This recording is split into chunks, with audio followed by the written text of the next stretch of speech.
साथियों आज हम लोग बीपीएससी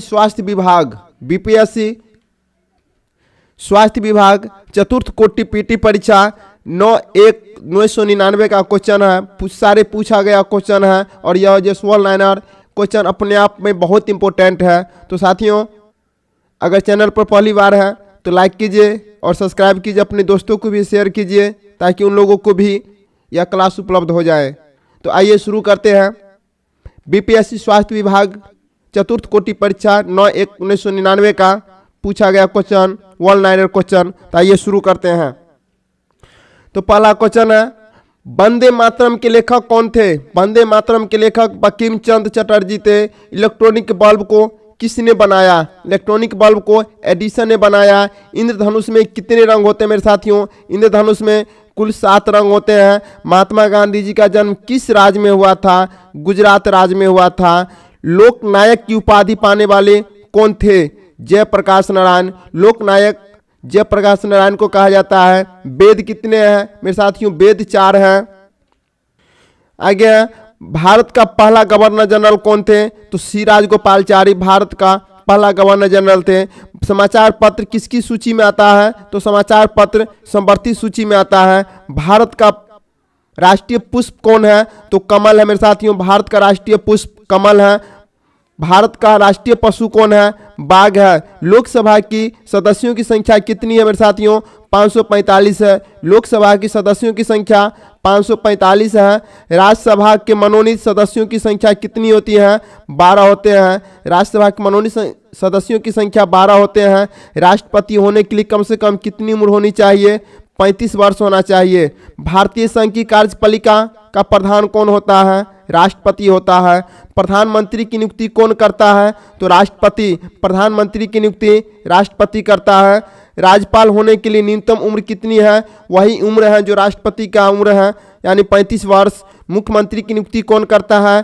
तो मुख्यमंत्री की नियुक्ति राज्यपाल करता है। उच्चतम न्यायालय के न्यायाधीश की आयु अपने पद पर बने रहते हैं 65 वर्ष तक। आगे है उच्चतम न्यायालय। उच्चतम न्यायालय में कुल कितने न्यायाधीश होते हैं? 34 कुल न्यायाधीश होते हैं। वायुमंडल की सबसे निचली परत या निचली भाग का नाम क्या है? तो क्षोमंडल। रेडियो तरंगे किस मंडल से चलती है? तो रेडियो तरंगे आयन मंडल से होकर चलती है। कितनी ऊंचाई पर तापमान 1 डिग्री घट जाता है? तो 165 मीटर की ऊंचाई पर 1 डिग्री तापमान घट जाता है। विषुवत रेखा के दोनों ओर के शांत क्षेत्र किस नाम से जाने जाते हैं? तो डोलड्रम के नाम से जाने जाते हैं। भारत में धूल भरी हवा को किस नाम से जाने जाते हैं? तो यह लू बैसाखी के नाम से जाने जाते हैं। लघु ज्वार भाटा कब आता है? शुक्ल पक्ष 7वीं को आता है। ठीक है। उत्तरी अमेरिका के पश्चिम में कौन सा महासागर है? प्रशांत महासागर है। विश्व में सबसे अधिक लुगदी उत्पादन कहाँ होता है मेरे साथियों? यह कनाडा में होता है। चांदी का सबसे अधिक उत्पादन कहाँ होता है? तो चांदी का सबसे अधिक उत्पादन मैक्सिको में होता है। बसंत ऋतु में कनाडा में बहने वाले गर्म हवा का क्या नाम है? चिनूक। बसंत ऋतु में कनाडा में जो हवा बहती है गर्म हवा, उसका नाम चिनूक है। आगे है संसार का सबसे बड़ा रेल जंक्शन कहाँ है? टोक्यो है। सबसे बड़ा रेल जंक्शन टोक्यो है। कौन से देश में डेयरी उद्योग सबसे अधिक है विकसित है? तो डेनमार्क में। ठीक है। सबसे अधिक डेयरी उद्योग डेनमार्क में विकसित है। पेरिस किस नदी के तट पर बसा है? तो सीन नदी के तट पे बसा है। संयुक्त गणराज्य के सबसे बड़े नगर का नाम क्या है? तो लंदन। ठीक है। जर्मनी की कृषि कौन सी कृषि कहलाती है? मिश्रित कृषि। जर्मनी की कृषि मिश्रित कृषि के नाम से जाना जाता है। रूस की प्रमुख नदी कौन है? तो वोल्गा। रूस की प्रमुख नदी वोल्गा है। रूस के बड़े आकार के फर्म को क्या कहते हैं?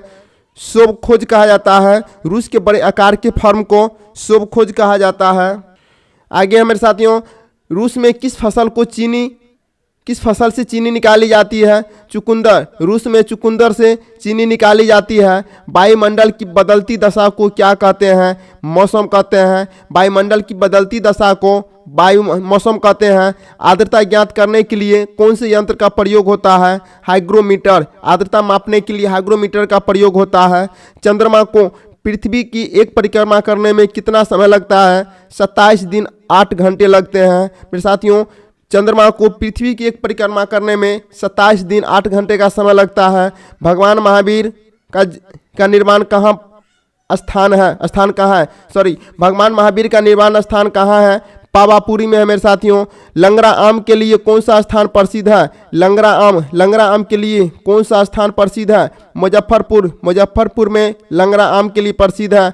आगे है, बोकारो में किसका कारखाना है? तो बोकारो में लोहा का कारखाना है। ओणम किस राज्य का त्यौहार है? तो ओणम जो है केरल राज्य का त्यौहार है। आगे है, शरीर में कितनी ज्ञानेंद्रियाएं हैं? तो 5 ज्ञानेंद्रियाएं हैं। ठीक है। शरीर में खून साफ करने वाले भाग को क्या नाम है? गुर्दा। जो शरीर में खून साफ किया जाता है उसका नाम है गुर्दा। सोनपुर का पशु मेला किस जिला में है? तो सारण जिले में है। साथियों यह सारण जिले में है। आगे है, छठ पर्व में किस देवता की पूजा होती है? सूर्य भगवान की पूजा की जाती है। भागलपुर शहर किस नदी के किनारे है? तो भागलपुर शहर गंगा नदी के किनारे है। कोयला उत्पादन का बड़ा स्थान कहाँ है? झरिया। कोयला उत्पादन का बड़ा स्थान झरिया है। झारखंड में खाद का सबसे बड़ा कारखाना कहाँ स्थित है? तो सिंदरी में है। कहाँ है? सिंदरी में है। वॉलीबॉल खेल में प्रत्येक दल में कितने खिलाड़ी होते हैं? तो वॉलीबॉल में 6 खिलाड़ी होते हैं। क्रिकेट की प्रत्येक दल में कितने खिलाड़ी होते हैं? तो साथ ही जानते होंगे कि 11 खिलाड़ी होते हैं। बिहारी बाबू किसे कहते हैं? तो बिहारी बाबू शत्रुघ्न सिन्हा को कहा जाता है। उत्तरी रेलवे का मुख्यालय कहाँ है? तो दिल्ली में। उत्तरी रेलवे दिल्ली में है।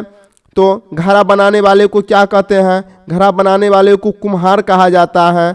पानी के कुआं का आकार कैसा होता है? तो वृत्ताकार होता है। ऊन किससे मिलता है? तो ऊन जो है मेरे साथियों भेड़ से मिलता है।